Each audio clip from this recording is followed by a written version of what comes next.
పేరు అనుకోకుండా ఒక రోజుని అనుకున్నాం, అది ఖాయమైపోయింది. సునీత బాలాజీ గారు గత 15 ఏళ్లుగా నాకు పరిచయం ఉన్నారు. నా దగ్గర సంగీత అభ్యాసం చేస్తున్నారు.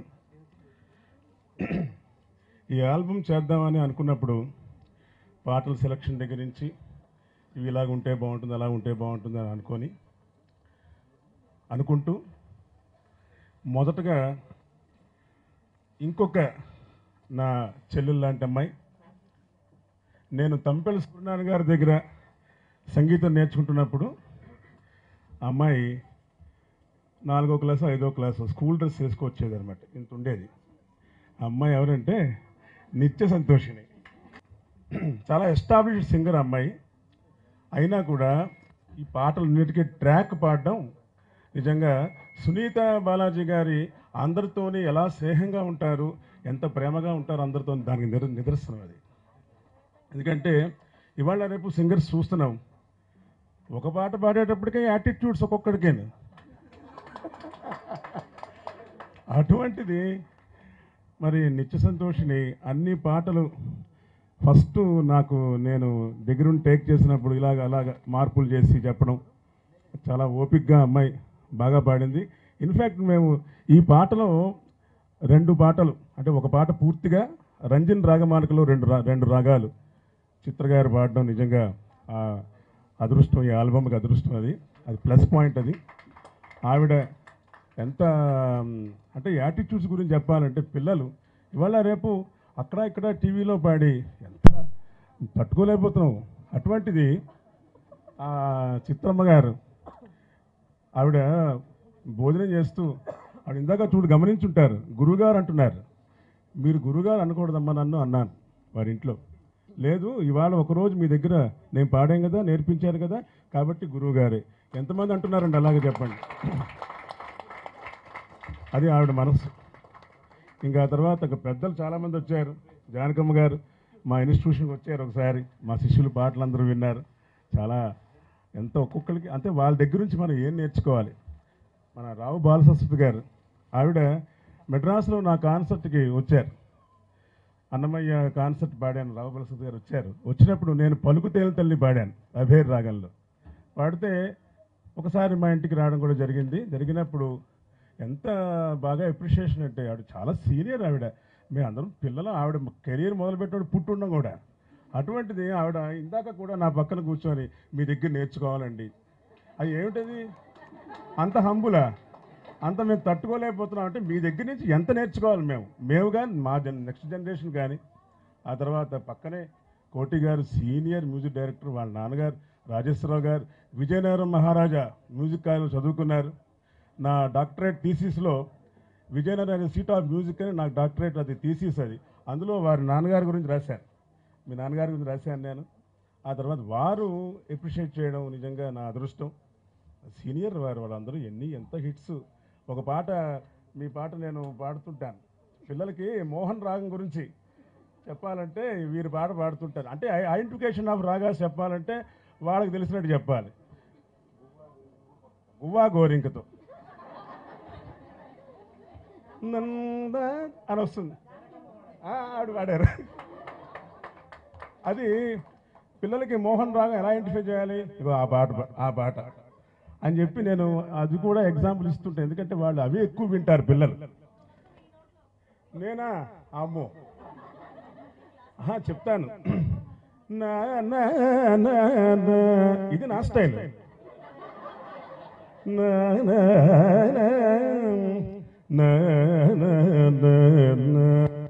అది నా స్టైల్. కృష్ణ గారు ఆయన పాటల్లో అందంగా లేనా ఆ పాట ఇంకా క్లాసికల్ మ్యూజిక్ని ఇందాక నాకు ఒక ఇది కూడా ఇచ్చారు. అంటే ఇంత కాకుండా ఓ పిసర డోస్ తగ్గించి మీరు చేస్తే ఇక బాగుంటుందని చెప్పారు. అంటే ఇది డివోషనల్ ఆల్బమ్ కాబట్టి సినిమాకైతే, అందుకే నేను సినిమాలు చేయను. ఎందుకంటే ప్రొడ్యూసర్స్ అందరూ వచ్చి అక్కడేదో పాట తీసుకొచ్చి ఇలా కావాలండి అంటారు. అలా నేను చేయను, అవసరం లేదు. నా సంగీతం నేను చెప్పినట్టు చేయించుకుంటేనే చేస్తాను. కాబట్టి నేను ఎప్పుడు సంగీతం సినిమాలకు నేను చేయను. ఆ తర్వాత ఈ ఇంకా రసిక ప్రియ తిల్లాన, ఆ తిల్లాన కృష్ణ చైతన్య ట్రాక్ పాడాడు. రసిక ప్రియ తిల్లాన ఎంఎస్ బాలసుబ్రహ్మణ్య శర్మ గారని వారి కంపోజిషను, అలాగే శివరామ్ గారిది రేవతి రాగంలో, ఇలాగ ఒక్కొక్కటి రేర్ కాంపోజిషన్స్ తీసుకొని చేయడం జరిగింది. ముఖ్యంగా ఒక విషయం చెప్పాలి ఏంటంటే, సునీతా బాలాజీ గారు వారి భర్త బాలాజీ గారు ఉన్నారే, వారికి ఇద్దరు ఆడపిల్లలు. పెద్ద కూతురు సునీత, రెండవ కూతురు కీర్తన.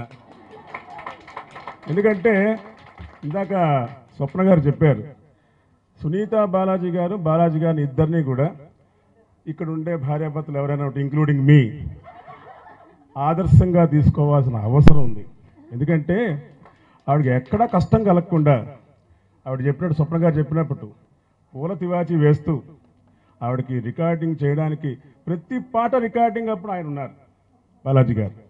సునీత బాలాజీ గారు బాగా పాడడం, ఆవిడ ఎలాగా బాగా పాడుతారు. ఆవిడ బాలాజీ గారు దగ్గరుండి ఆయన ఎంత సపోర్ట్ చేశారో అటువంటి భర్త ఆవిడకు దొరకడం ఆవిడ అదృష్టం. ఇంకొకటే కాదు, ఆయనకి అదృష్టమే. ఈవిడ అందరితోనే స్నేహశీలి.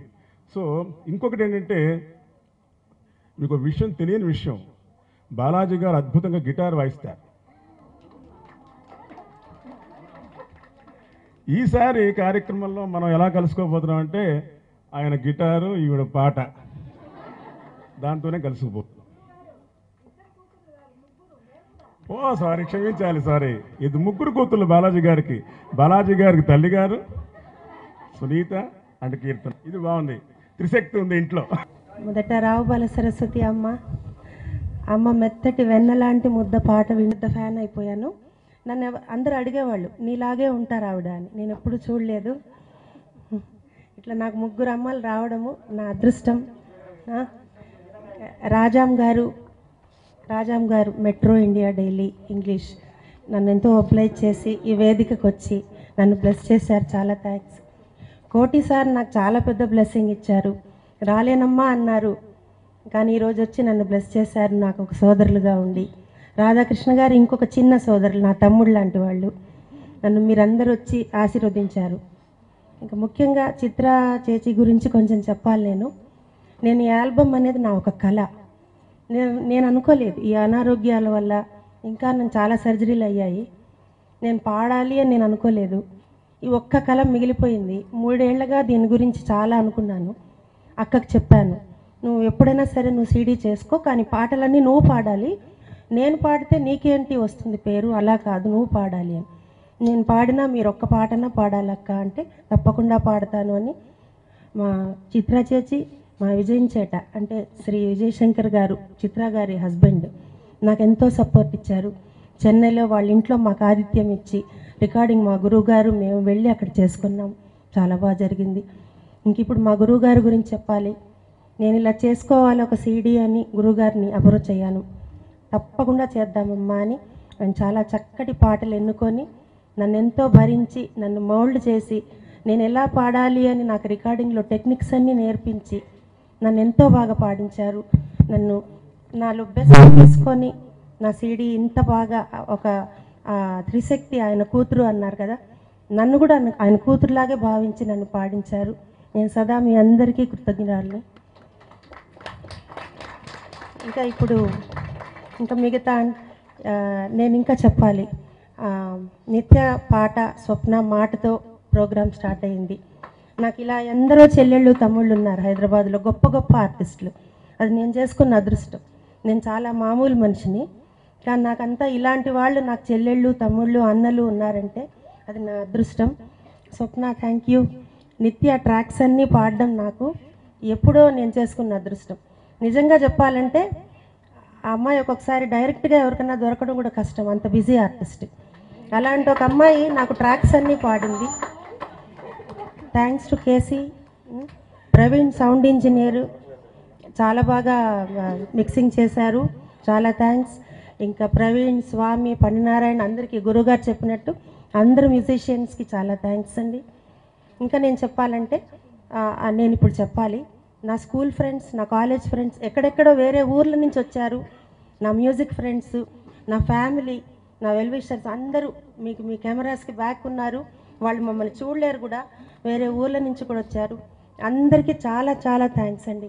అందరూ వచ్చి ఇంత కోఆపరేట్ చేశారు. ఇంకా నా పేరెంట్స్, నాకు ఒక చిన్న ఇన్స్టిట్యూట్ లాగా ఉంది సార్, చిన్న ఇన్ఫార్మల్ సెటప్. నాకేం అకాడమీ లేదు, ఒక 30 మంది పిల్లలు ఉన్నారు. ఈ పేరెంట్స్ వీళ్ళు వాళ్ళ హస్బెండ్స్ నాకు తోబుట్టులాగా ఉండి ఈ ప్రోగ్రామ్కి ఎంతో నాకు సహకరించారు. ఈ పిల్లలందరూ చివర ఒక మంగళహారతి పాడేస్తారు ఇప్పుడు, అది కూడా మీరందరూ ఉండి దీవించాల.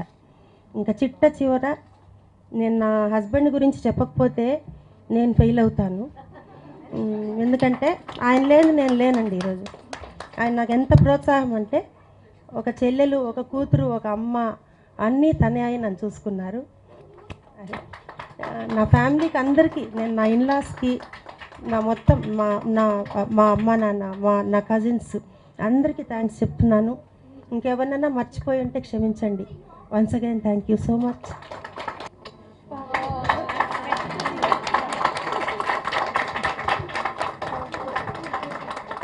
ఇద్దరు బ్రహ్మాండంగా పాడారు. నేను ఒక విషయం చెప్పాలనుకుంటున్నాను. అదో హ్యాపీ బర్త్డే.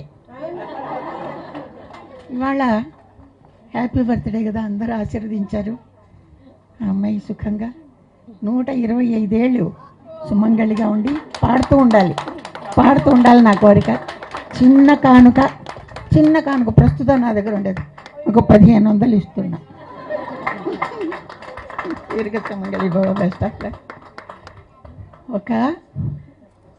ఒక్క విషయం చెప్తాను. గ్రేట్ మ్యూజిక్ డైరెక్టర్స్ అందరూ కూడా, నా గొంతు బాగాలేదు పట్టించుకోకండి, గ్రేట్ మ్యూజిక్ డైరెక్టర్స్ అందరూ కూడా నిజంగా వాళ్ళు ఎంతో బాగా మ్యూజిక్ చేస్తారు. ఆ మ్యూజిక్ రాణించాలి, బాగా రావాలి అంటే బాగా పాడేవాళ్ళని ఎన్నుకుని పాడించుకుంటేనే ఆ పాట రాణిస్తుంది. అట్టా మీరు గురువుగారు ఇటువంటి పిల్లల్ని ఎన్నుకుని పాడించారు, అంత మంచి పాటలు. Hats off. నా కోరిక ఏంటంటే, ఎంతసేపటికి సినిమాలోనే పాటలు రావాలని కాదు, ప్రైవేట్గా పాటలు చేసి మనం పాపులర్ చేయాలి. ఎన్న వెరైటీలు, మీరు సినిమాలో చేసిన వెరైటీలన్నీ బయట చేయండి, అందరి చేత పాడించండి. ఎంతమంది పిల్లలు ఉన్నారు పాడేవాళ్ళు, వాళ్ళందరి చేత పాడించి పాటలు రిలీజ్ చేసి ఆడియన్స్ కూడా చక్కగా ఆ క్యాసెట్లు విని ఆ సీడీలు కొనుక్కుని ఆనందించవచ్చు కదా. సినిమా పాటలే ఆనందించాలే, బయట పాడితే ఆనందించకూడదా? ఇదే పాట కదా, ఇవాళ కొత్తగా చేసిన మ్యూజిక్కే కదా సినిమాలు వస్తుంది, బయట ఎందుకు రాకూడదు? అది నా కోరిక. ఆ కోరిక మీరు మ్యూజిక్ డైరెక్టర్ నెరవేర్చాలి. పిల్లలందరి చేత పాడించి మంచి ట్యూన్ చేసి రిలీజ్ చేయండి. Best of luck.